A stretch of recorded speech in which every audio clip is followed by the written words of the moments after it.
姐姐你好啊，係你好，你叫咩名我啊？叫夫子啊。夫子你今年幾歲？我今年39歲啊。哦，你結咗婚未啊？我未結婚。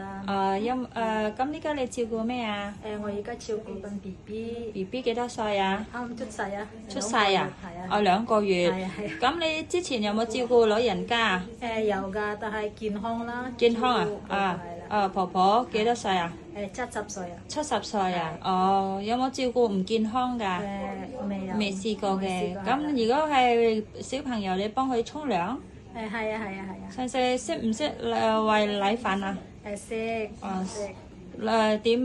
點沖奶啊？沖奶睇下要幾多奶粉啦，即係跟住沖嗰啲熱水加啲凍水啦，睇下嗰啲溫度有幾多。哦，咁你識唔識煮餸啊？識。煮咩餸啊？可以煎雞翼啦、炸雞翼啦、煎咕嚕肉啦，或者煎豬肉餅啦、煎魚嗰啲啦。哦，識唔識煲湯？識，但係嗰啲簡單嗰啲煲湯。哦，咩湯啊？好似魚湯啦，或者嗰啲豬骨同埋粟米嗰啲紅蘿蔔湯嗰啲咯。哦，好啊好啊，你驚唔驚狗啊？我唔驚，但係我唔中意狗啊。好啊，唔該晒你啊，姐姐，拜拜拜。拜。